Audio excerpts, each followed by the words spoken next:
From a lavish tour of China's imperial forbidden city to viewing of the opera, US President Donald Trump had in fact a grand first day in Beijing.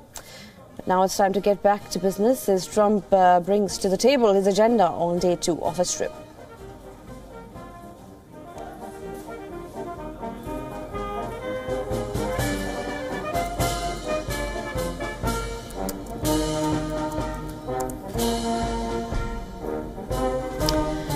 The US President is expected to push, in fact, reluctant Chinese President Xi Jinping to tighten the noose on North Korea's nuclear and ballistic missile threats. His China visit has come right after a speech in South Korea's, in fact, National Assembly, in which he urged nations, including China, to isolate North Korea.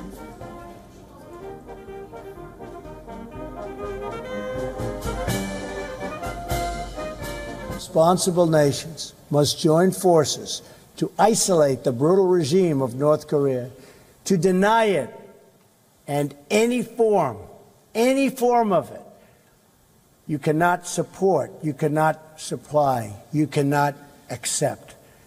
We call on every nation, including China and Russia, to fully implement UN Security Council resolutions, downgrade diplomatic relations with the regime. Another big item on the agenda is the trade between the two countries. And the United States and Chinese firms have already signed, in fact, $9 billion in deal of the first part of Trump's visit.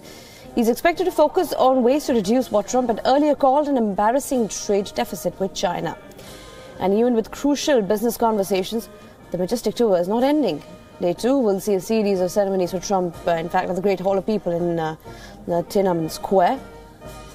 And a visit to the Great Wall is also on the cards for Trump and First Lady Melania Trump. And it is speculated that if Trump would still use Twitter in China, where it is banned, the president has already taken to the most favorite mode of communication to thank the Chinese leadership for day 1.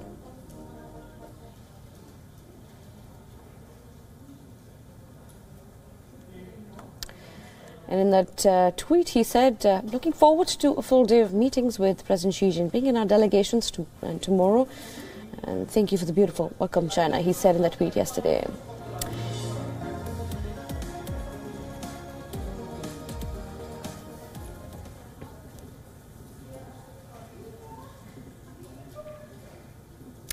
It has been a year since Donald Trump won the US presidential elections, and while the pundits are busy rating his first year in office since he took oath in January, remember last year, here's our pick of the top 5 awkward moments that have kept us entertained.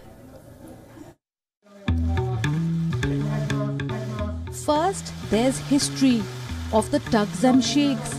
And topping this chart is this 19-second handshake with Japanese Prime Minister Shinzo Abe, who almost seemed to heave a sigh of relief when it was finally over.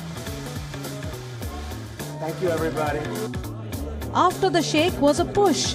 The US president shoved the Prime Minister of Montenegro to make his way to the front of the group at a NATO meet in Brussels. Then came the written word, the tweet that won the award for invention and left the world bewildered. Was it a code word? Was it even a word? Even the Merriam-Webster dictionary gave up. Mr. and Mrs. Trump also gave us some PDA moments, public displays of awkwardness, when she slapped his hand away and he asked her to go sit right after she had introduced him.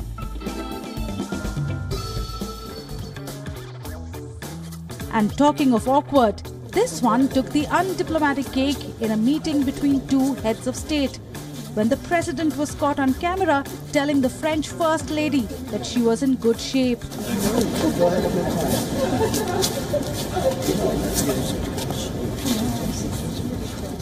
The comment, live streamed in a video by the French government, went straight into the history books. Bureau Report, WION.